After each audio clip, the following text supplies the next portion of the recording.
شروع اللہ کے نام سے جو بڑا مہربان نہایت رحم والا ہے۔ حامیم۔ یہ کلام اس ذات کی طرف سے نازل کیا جا رہا ہے جو سب پر مہربان بہت مہربان ہے۔ عربی قرآن کی شکل میں یہ وہ کتاب ہے جس کی آیتیں علم حاصل کرنے والوں کے لیے تفصیل سے بیان کی گئی ہیں۔ یہ قرآن خوشخبری دینے والا بھی ہے اور خبردار کرنے والا بھی۔ پھر بھی ان میں سے اکثر لوگوں نے منہ موڑ رکھا ہے جس کے نتیجے میں وہ سنتے نہیں اور پیغمبر صلی اللہ علیہ وآلہ وسلم سے کہتے ہیں کہ جس چیز کی طرف تم ہمیں بلا رہے ہو اس کے لیے ہمارے دل غلافوں میں لپٹے ہوئے ہیں اور ہمارے کان بہرے ہیں اور ہمارے اور تمہارے درمیان ایک پردہ حائل ہے، لہٰذا تم اپنا کام کرتے رہو، ہم اپنا کام کر رہے ہیں۔ اے پیغمبر کہہ دو میں تو تم ہی جیسا ایک انسان ہوں، البتہ مجھ پر یہ وحی نازل ہوتی ہے کہ تمہارا خدا بس ایک ہی خدا ہے، لہٰذا تم اپنا رخ سیدھا اسی کی طرف رکھو اور اسی سے مغفرت مانگو، اور بڑی تباہی ہے ان مشرکوں کے لیے جو زکوٰۃ ادا نہیں کرتے اور ان کا حال یہ ہے کہ وہ آخرت کے بالکل منکر ہیں۔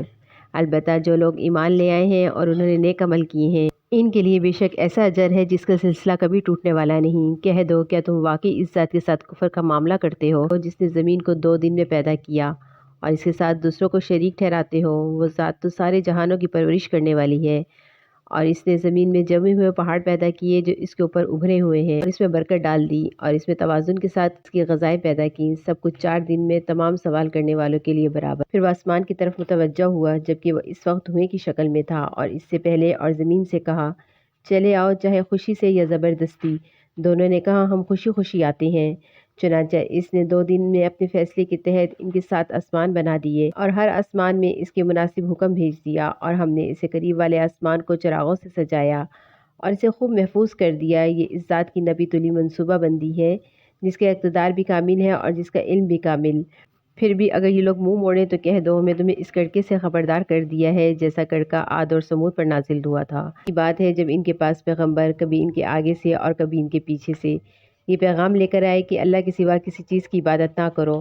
انہوں نے کہا اگر ہمارا پروردگار چاہتا تو فرشتے بھیجتا، لہٰذا جس بات کے ساتھ تمہیں بھیجا گیا ہے ہم اس کو ماننے سے انکار کرتے ہیں۔ پھر عاد کا قصہ تو یہ ہوا کہ انہوں نے زمین میں ناحق تکبر کا رویہ اختیار کیا اور کہا کہ کون ہے جو طاقت میں ہم سے زیادہ ہے۔ چنانچہ ہم نے کچھ منحوس دنوں میں ان پر آندھی کی شکل میں ہوا بھیجی تاکہ انہیں دنیاوی زندگی میں رسوائی کا مزہ چکھائیں، اور آخرت کا عذاب اس سے بھی زیادہ رسوا کرنے والا ہے اور ان کی کوئی مدد میسر نہیں آئے گی۔ رہے ثمود تو ہم نے انہیں سیدھا راستہ دکھایا تھا لیکن انہوں نے سیدھا راستہ اختیار کرنے کے مقابلے میں اندھا رہنے کو زیادہ پسند کیا۔ چنانچہ انہوں نے جو کمائی کر رکھی تھی اس کی وجہ سے ان کو عذاب کے کڑکے نے آ پکڑا جو سراپا ذلت تھا، اور جو لوگ ایمان لے آئے تھے اور تقوی اختیار کیے ہوئے تھے ان کو ہم نے نجات دے دی۔ اور اس دن کا دھیان رکھو جب اللہ کے دشمنوں کو جمع کر کے آگ کی طرف لے جایا جائے گا، چنانچہ انہیں ٹولیوں میں بانٹ دیا جائے گا، یہاں تک کہ جب وہ آگ کے پاس پہنچ جائیں گے تو ان کے کان، ان کی آنکھیں اور ان کی کھالیں ان کے خلاف گواہی دیں گی کہ وہ کیا کچھ کرتے رہے ہیں۔ اپنی کھالوں سے کہیں گے کہ تم نے ہمارے خلاف گواہی کیوں دی ہے؟ وہ کہیں گے ہمیں اس ذات نے بولنے کی طاقت دی ہے جس نے ہر چیز کو گواہی عطا فرمائی، اور وہی ہے جس نے ہمیں پہلی بار پیدا کیا تھا اور اسی کی طرف ہمیں واپس لے جایا جا رہا ہے۔ اور تم گناہ کرتے وقت اس بات سے تو چھپ ہی نہیں سکتے کہ تمہارے کان، تمہاری آنکھیں اور تمہاری کھالیں تمہارے خلاف گواہی دیں، لیکن تمہارا گمان یہ ہے کہ اللہ کو تمہارے بہت سے اعمال کا علم نہیں ہے۔ پروردگار کے بارے میں تمہارا یہ گمان تھا کہ جس نے تمہیں برباد کیا ہے اور اسی کے نتیجے میں تم ان لوگوں میں شامل ہو گئے جو سراسر خسارے میں ہیں۔ اب ان لوگوں کا حال یہ ہے کہ اگر یہ صبر کریں تب بھی آگ ہی ان کا ٹھکانہ ہے، اگر یہ معذرت چاہیں تو یہ ان لوگوں میں سے نہیں ہے جن کی معذرت قبول کی جائے۔ اور ہم نے دنیا میں اس پر کچھ ساتھی مسلط کر دیے ہیں جنہوں نے آگے پیچھے کے سارے کاموں کو خوشنما بنا دیا تھا۔ چنانچہ جب دوسرے جنات اور انسان ان سے پہلے گزر چکے ہیں ان کے ساتھ مل کر عذاب کی بات ان پر بھی سچی ہوئی ہے، یقیناً وہ سب خسارہ اٹھانے والوں میں سے ہے۔ یہ کافر ایک دوسرے سے کہتے ہیں کہ اس قرآن کو سنو ہی نہیں اور اس کے بیچ میں غل مچا دیا کرو کہ تم ہی غالب رہو، اس لیے ہم ان کافروں کو سخت عذاب کا مزہ چکھائیں گے، اور یہ دنیا میں جو بدترین کام کیا کرتے تھے ان کو پورا پورا بدلہ دیا جائے گا۔ یہی ہے سزا اللہ کے دشمنوں کی جو آگ کی صورت میں ہوگی، اس میں ان کی دائمی ٹھکانہ ہوگا، جو اس بات کا بدلہ ہوگا کہ وہ ہماری آیتوں کا انکار کیا کرتے تھے۔ اور یہ کافر لوگ کہیں گے اے ہمارے پروردگار ہمیں ان جنات اور انسان دونوں کی صورتیں دکھائیں جنہوں نے ہمیں گمراہ کیا تھا، تاکہ ہم انہیں اپنے پاؤں تلے ایسا رون دیں کہ وہ خوب ذلیل ہوں۔ اور دوسری طرف جن لوگوں نے کہا کہ ہمارا رب اللہ ہے اور وہ اس پر ثابت قدم رہے، ان پر بے شک فرشتے یہ کہتے ہوئے اتریں گے نہ کوئی خوف دل میں لاؤ اور نہ کسی بات کا غم کرو، اور اس جنت میں خوش ہو جاؤ جس کا تم سے وعدہ کیا گیا تھا، ہم دنیاوی زندگی میں بھی تمہارے ساتھ تھے اور آخرت میں بھی رہیں گے، اور اس جنت میں ہر وہ چیز تمہارے لیے ہے جس کا تمہارا دل چاہے، اور اس میں ہر وہ چیز تمہارے ہی لیے ہے جو تم منگوانا چاہو۔ یہ سب کچھ اس ذات کی طرف سے پہلی پہل میزبانی ہے جس کی بخشش بھی بہت ہے اور جس کی رحمت بھی کامل ہے۔ اور اس شخص سے بہتر بات کس کی ہوگی جو اللہ کی طرف دعوت دے اور نیک عمل کرے اور یہ کہے کہ میں فرمانبرداروں میں شامل ہوں۔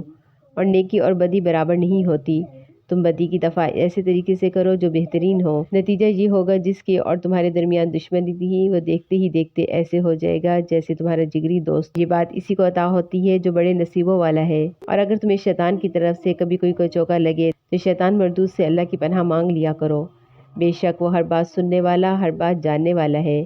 اور اسی کی نشانیوں میں سے ہے یہ رات اور دن اور یہ سورج اور چاند، نہ سورج کو سجدہ کرو نہ چاند کو، اور سجدہ اللہ کو کرو جس نے تمہیں پیدا کیا اگر واقعی تمہیں اس کی عبادت کرنی ہے۔ پھر بھی اگر یہ کافر تکبر سے کام لیں تو کرتے رہیں، کیونکہ جو فرشتے تمہارے رب کے پاس ہیں وہ دن رات اس کی تسبیح کرتے ہیں اور وہ اکتاتے نہیں ہیں۔ اس کی نشانیوں میں سے یہ بھی ہے کہ تم زمین کو دیکھتے ہو کہ وہ مرجھائی پڑی ہے، پھر جو ہی ہم نے اس پر پانی اتارا وہ حرکت میں آ گئی اور اس میں بڑھوتری پیدا ہو گئی۔ حقیقت یہ ہے کہ جس نے زمین کو زندہ کیا وہی مردوں کو بھی زندہ کرنے والا ہے، یقیناً وہ ہر چیز پر قادر ہے۔ جو لوگ ہماری آیتوں کے بارے میں ٹیڑھا راستہ اختیار کرتے ہیں وہ ہم سے چھپ نہیں سکتے۔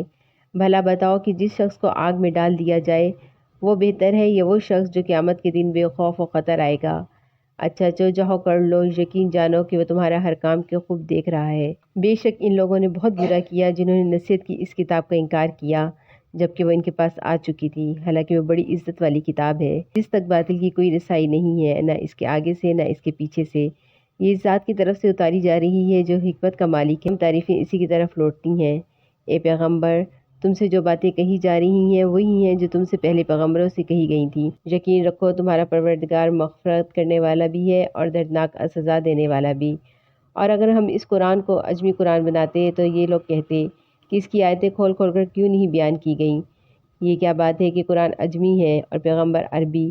کہہ دو کہ جو لوگ ایمان لائے ہیں ان کے لیے ہدایت اور شفا کا سامان ہے، اور جو ایمان نہیں لائے ان کے کانوں میں ڈانٹ لگی ہوئی ہے، اور یہ قرآن ان کے لیے اندھیروں میں بھٹکنے کا سامان ہے۔ ایسے لوگوں کو کسی دور دراز جگہ سے پکارا جا رہا ہے، اور ہم نے موسیٰ کو بھی کتاب دی تھی، پھر اس میں بھی اختلاف ہوا۔ اور اگر تمہارے پروردگار کی طرف سے ایک بات پہلے ہی طے نہ کر دی گئی ہوتی ان لوگوں کا معاملہ چکا ہی دیا گیا ہوتا۔ اور حقیقت یہ ہے کہ یہ لوگ ایسے شک میں پڑے ہوئے ہیں جیسے ان کو خلجان میں ڈال رکھا ہے۔ جو کوئی نیک عمل کرتا ہے وہ اپنے ہی فائدے کے لیے کرتا ہے، اور جو کوئی برائی کرتا ہے وہ اپنے ہی نقصان کے لیے کرتا ہے، اور تمہارا پروردگار بندوں پر ظلم کرنے والا نہیں۔